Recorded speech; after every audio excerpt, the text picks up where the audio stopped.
Hello, everyone. Welcome into another episode of Bull Breakdowns here on the Guilty as Charged podcast YouTube channel. My name is Alex. As always, we are here to talk about a 17-13 Chargers win over the Falcons. They travel from East Coast to West Coast on a short week for themselves after Monday Night Football. And the Falcons came into this game with a bit of the bye week, bump that maybe we saw the Chargers get against Denver. That time difference to be able to prepare for the game, to be able to rest up. The Chargers come into this game pretty injured themselves. So with all the things that we will probably say about the offense later on, still a good achievement, I think, from a team perspective to be able to keep everything together in this one. So hats off to, Jim Harbaugh, who adjusted the practice times.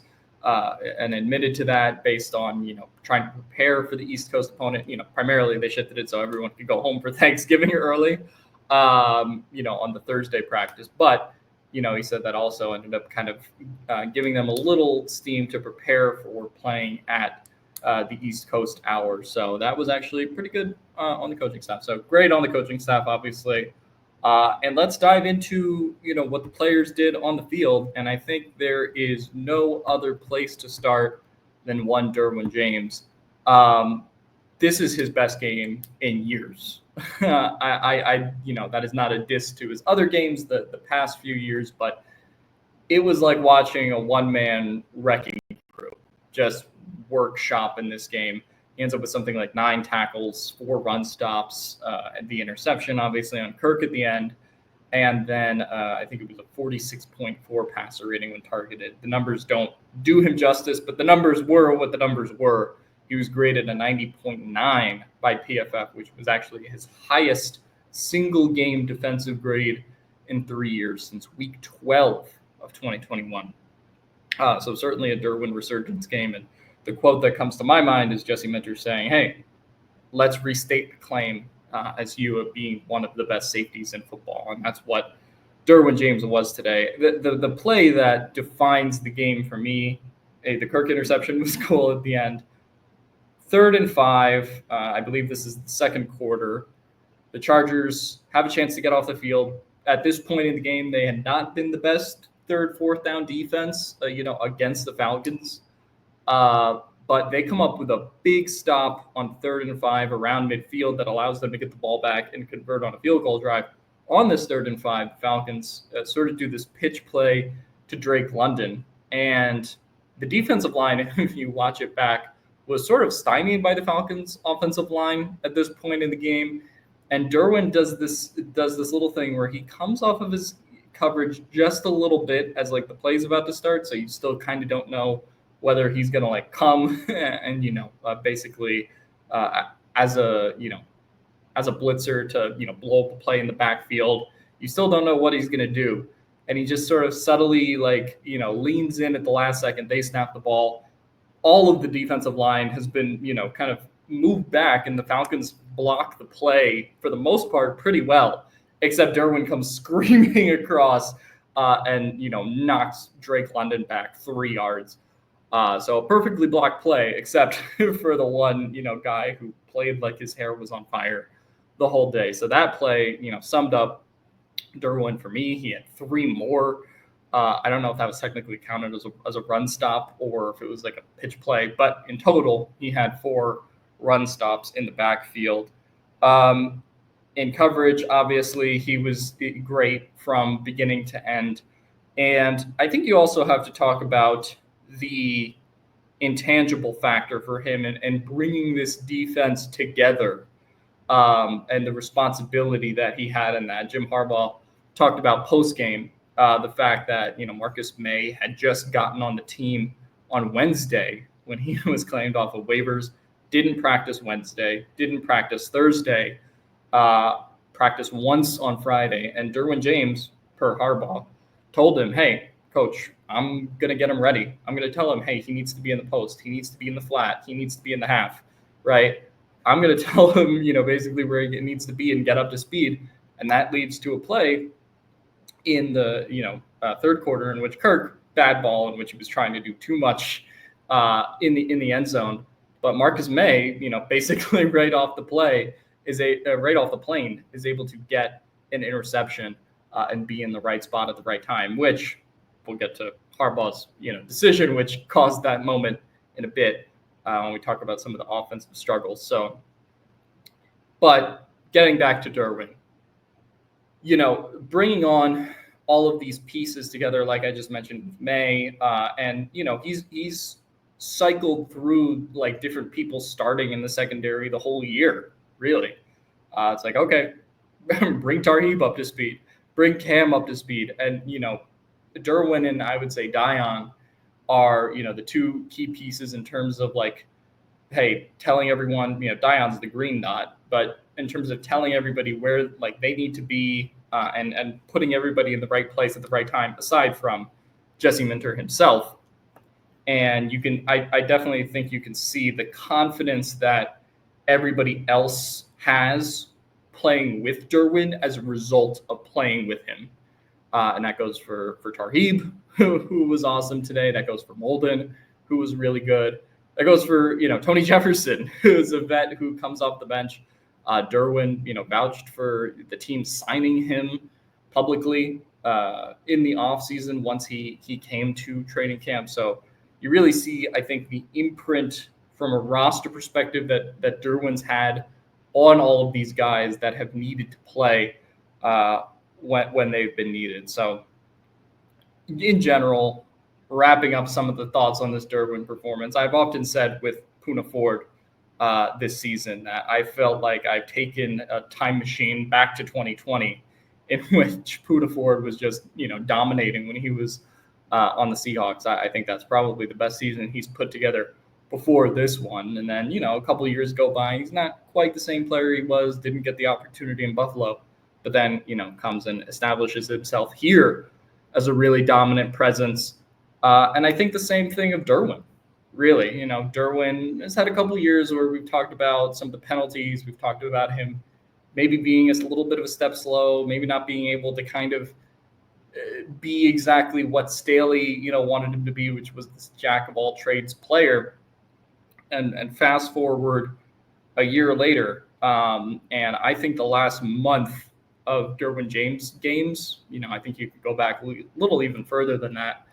But the last month or two, I would say, of Derwin James has been a different player than we saw last year or even the year before, in my opinion. I would say probably his best form in 3 years. And this game in particular, I felt like I took a time machine back to 2018 in terms of seeing the physicality just leak off of Derwin and the confidence of Derwin, almost seep into everybody else on the team.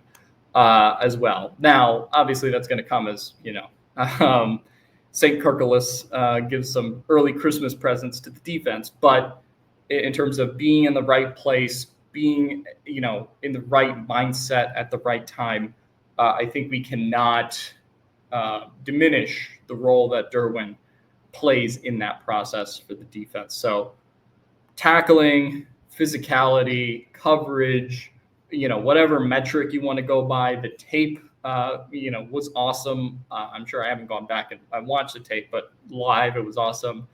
And then to have we haven't really had a Derwin James seals the game moment in a while. I'm trying to think, maybe the last one was the Raiders game back on like Monday Night Football in 2021, when I think he picks off Derek Carr and kind of ends the game. But we haven't really had that moment in a while, and it was cool for Derwin to get that moment where Kevin Harlan goes, Derwin James seals the win for the Chargers, which, by the way, Kevin Harlan, one of the best, one of the best commentators, one of the best play-by-play guys in the league. I love listening to him every Sunday. But not to get too much off topic, but, it was great for Derwin to have that moment and to stack, a full game just full of Derwin James moments where you can go play by play and go, that was Derwin James. That was Derwin James, and his imprint to the game on other players. So he's the MVP today. All due respect to Ladd, all due respect to, whichever player you kind of want to pick. I think it has to go to Derwin for his performance today. And as someone who wasn't necessarily thrilled maybe with some of the 2023 stuff we saw with Derwin, which was due to a variety of factors, including the Staley defense and everything that happened last year. This year, and the last month in particular, has been a true return to form for Derwin James. So credit to him. This has been amazing, and they're going to need him, as the defense is a little banged up right now and not getting quite the pressure from the defensive line that they once were.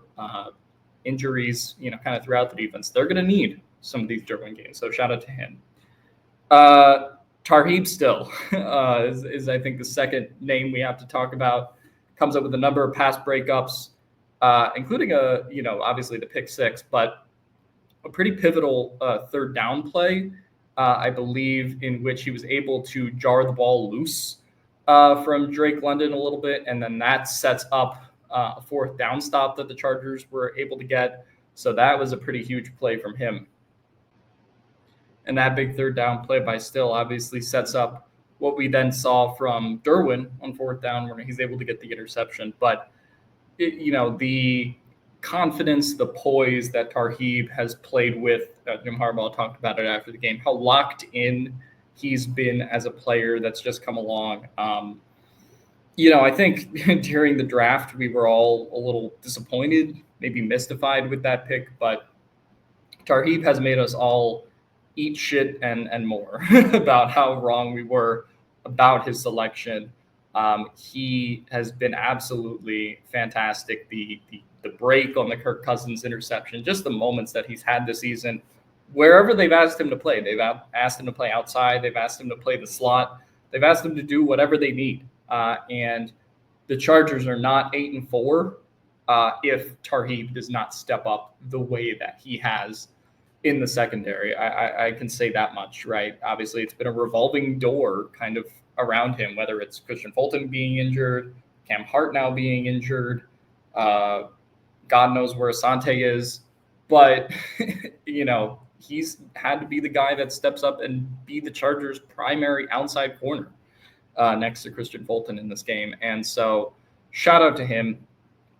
He was obviously incredible. The ability to read and react that he has is not something that I personally saw, from some of the tape that I watched in college. And the fact that he's been, coached up instinctually, once a part of that, Maryland defense, which produced quite a few secondary talent, players.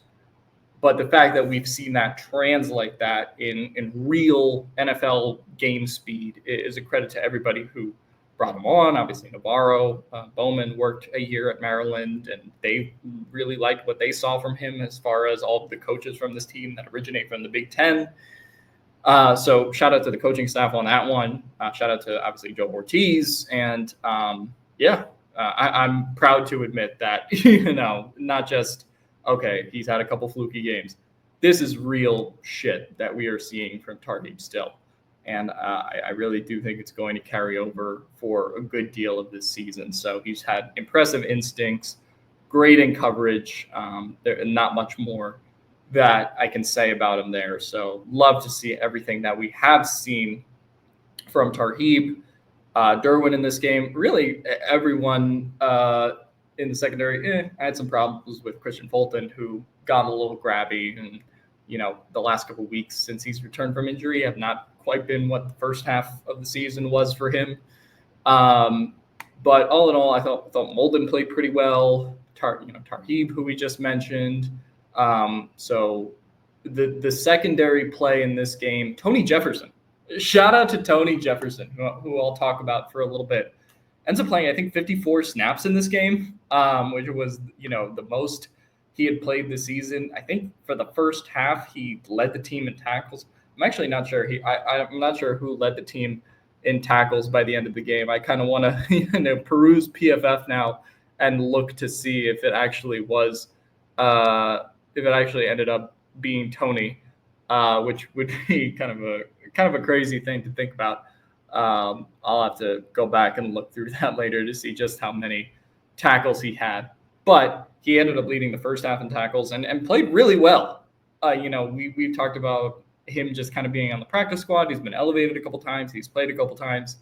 But that same intensity that he carried in that Cowboys game in the preseason, he kind of got the Chargers through, I would say, that first quarter and a half where the defense looked a little lethargic. Like Tony Jefferson was the most active player. It felt around ball carriers at all times. So that was really good to see from him. So, with Gilman, Hart, a lot of guys injured at this point in the year, for them to have this type of effort against the Falcons, credit to Jesse Minter, credit to Derwin, like I mentioned, and credit, to the entire secondary really for putting this effort. Even Christian Fulton, who I think struggled, had a big play, which he jarred the ball loose on a third down. So, all in all, credit to the defense for how they played, in what I would call a pretty masterclassy type game. Obviously, Kirk Cousins, like I said, gave them a few gifts, but overall, the Chargers did what they needed to do in this game. Want to see a little bit more pressure from the defensive line as the season goes on, but they got there when they needed to on some plays. Tier Tart obviously getting that big sack, I think, on that sequence on the last sequence of plays when Atlanta was driving down the field. So that was nice to see from him. So overall, good stuff from the defense, and a really, an effort to bounce back. Not necessarily that I thought the defense was like terrible against the Ravens. They just got ran over by Derrick Henry, and sometimes that happens. But to come here and at the last 2.5 quarters, I would say in particularly establishing the tone, really saving the offense from itself. Credit to everybody involved there. Before we get to the offense, I do want to talk about, there was a moment in this game in which Jim Harbaugh decides to do a fake punt that sets up the Falcons in their own territory. He tries a J.K. Scott pass to Stone Smart. The Chargers are up 17-13 at this point. Not really sure where that one came from. And I'm not really sure that was the play that you wanted to go for. So I've talked about coaching decisions, and ultimately in a game where you won, you're not going to complain about, hey, the coaching timeouts, challenge, whatever, or, the decisions to go for it. But that was a pretty puzzling one that if Marcus May does not come up with that interception in the end zone, we could be talking about a little bit of a different ball game if the Falcons are able to score on that drive. And then the Chargers have to respond and actually put up points on the board. So I thought that was a kind of questionable decision from Jim Harbaugh. I get what he was trying to do, but a little bit of a game management error from him, in my opinion. I kind of, if you really wanted to play it up-tempo and aggressive, almost would have rather you left the offense out there if you wanted to go for it on fourth down, but obviously not a ton of confidence in the offense at that point. So let's get into the offense. I think I will start the segment by maybe just, I don't have my phone on me to be able to read you the receiving numbers. But anyway, it's something like Ladd McConkey had 1 billion yards on 10 catches or 8 catches, whatever he had in the first half. Quentin Johnston had 12 yards, and basically everybody else was held to like one reception, including Josh Palmer, including Tucker Fisk. Disley got a target, but did not actually end up coming down with the ball. And I really feel like that's the story of the game. The offensive line, I think particularly in the first half, did have a couple issues, but the Chargers on the day only end up allowing 10 pressures from a defensive standpoint, which, the Falcons obviously were not the best pass rush team coming into this game. They were 29th in pass rush win rate. So you kind of notice that when a team like that comes in, yes, there were some offensive line miscommunications, but primarily nobody's getting fucking open. And that's what I can say about the offense.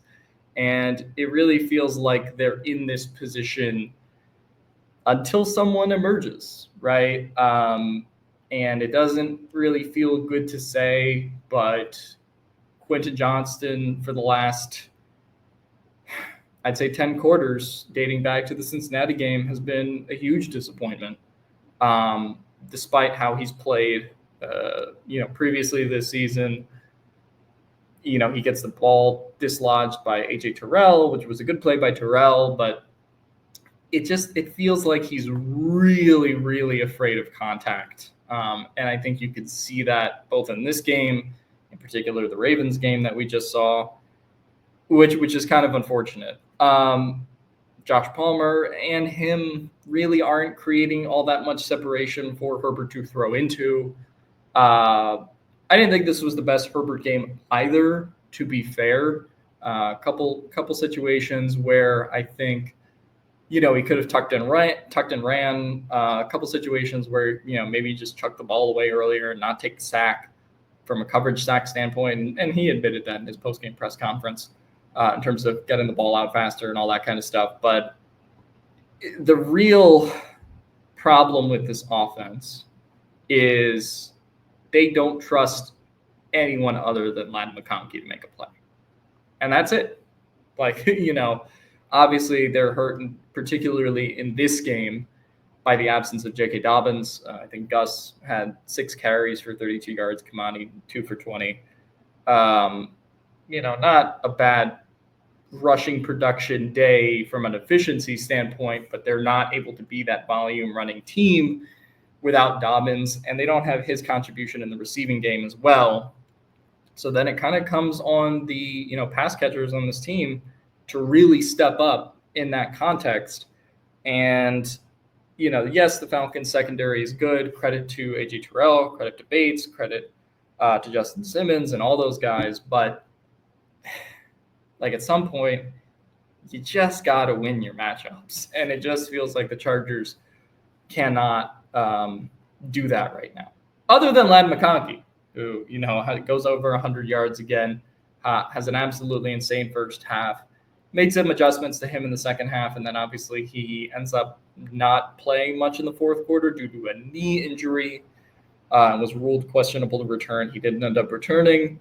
So that's now something that we have to monitor as the season does go on.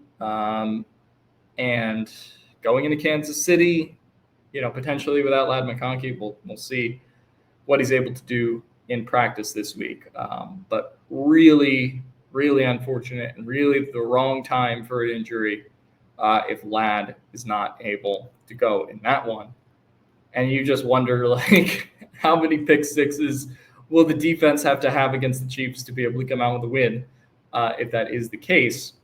So, I think it's a combination of everything we talked about. I don't think Greg Roman as a play caller, that can maximize everything that's around him. I think he does need things to be a little bit more optimal than they are. But in fairness to him, nobody's winning their matchups.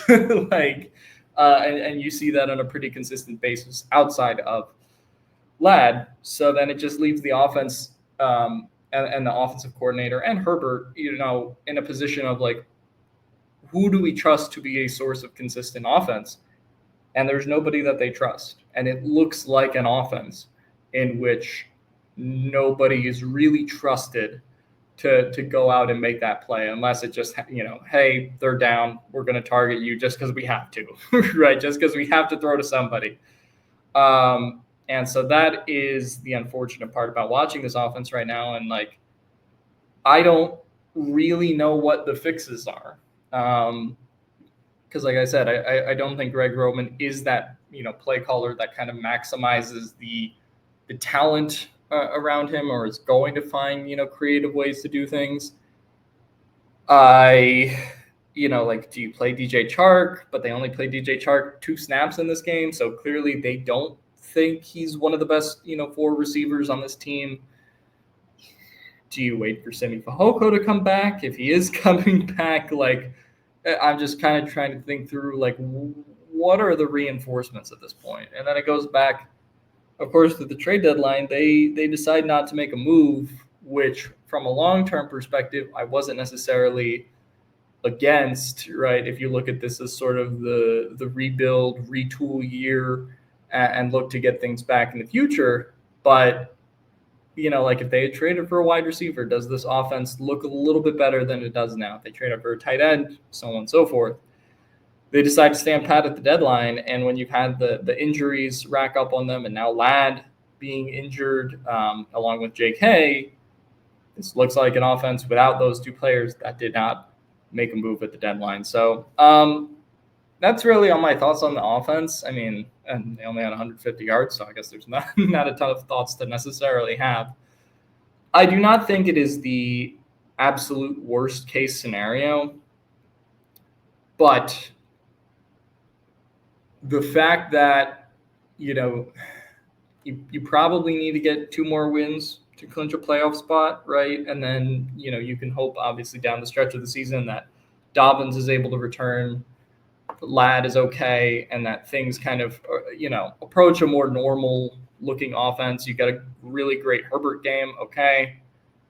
But it just feels like outside of those things, there aren't a lot of things they can consistently do from week to week, and they don't trust their options. So that's as simple as it is for me on the offense. I think you could talk about pass blocking. I think you can go on each individual play and be like, Kamani gave up a pass block here that turned into a sack. Okay, Bozeman allows 3 pressures, so on and so forth.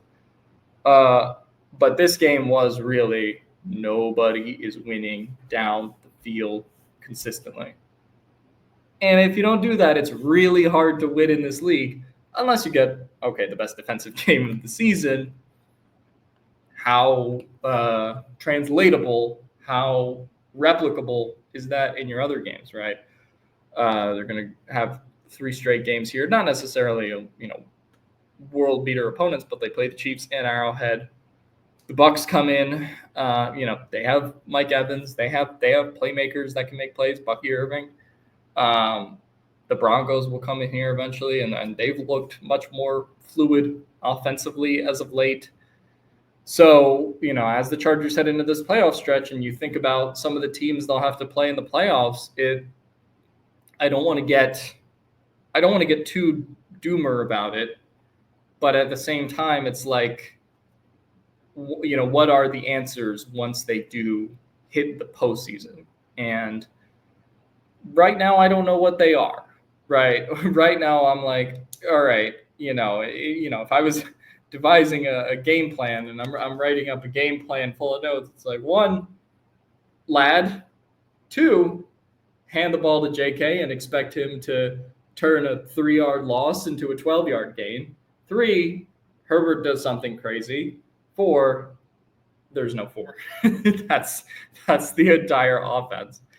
So yeah, I don't want to harp on the point too much. I think I've said, what I need to say, but and in the games where this effort really hurts because most of their circumstances in terms of the offensive line weren't that bad, right? It was just we don't have enough for this season type of a game from an offensive standpoint in terms of, skill players, in terms of what they need to draft and things going forward. And look, that was a trade-off they made when they decided to move on from Keenan Allen, when they decided to move on from Mike Williams. To some extent, from a skill player standpoint, was always going to be a little bit more tough sledding for the offense this year.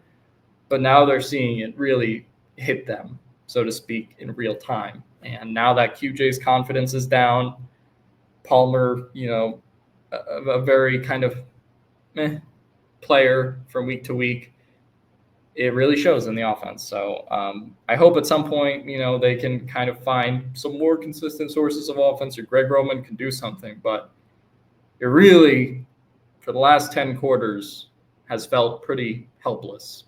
And so I hope they can kind of find some answers soon. But that is about all I have on the offense, the defense, special teams. We could talk about in this game. Obviously, Harbaugh attempting the fake punt, which I mentioned earlier. Dicker, shout out to Cameron Dicker, hits 3 big field goals. He is a consistent source of points that you can rely on, which in today's league should not be diminished. Right? We just saw Justin Tucker for the Ravens yesterday. The goat of kicking might be kind of washed. So it's nice to have a kicker that you can rely on to make the shots when you need to make them. But yeah, overall, okay special teams game yesterday. But yeah, great defensive game. Things are headed in the right direction there, and I think you can feel it, despite maybe how we were feeling after the defense with the Ravens game. But it does feel like the Chargers are going to need some solutions on offense soon. So, all in all, thank you, Derwin James. You are, the savior of this defense today. You are today's Bolt Breakdowns MVP. Maybe I'll make that a segment. I don't even know. I'm just making up segments on the fly. But Derwin James is today's Bolt Breakdowns MVP from the Falcons game. And that'll do it. So I will see you guys next week. Obviously, big primetime game against the Chiefs on Sunday Night Football. I was blessed as a as a East Coast time zone paisano to get a 1 p.m. Eastern game. It felt great. They won, and then I could do all my post game stuff and watch the press conferences and tweet at like 4, and then I'm like done for the day by like 6. It was so awesome.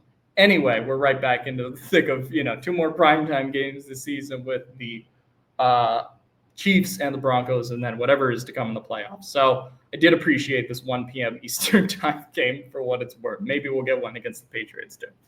But anyway, that'll do it for me on this episode of Bolt Breakdowns. Bolt up, and Kirk can put on one of those fucking stupid chains for all those 4 interceptions he threw yesterday. Fuck Atlanta.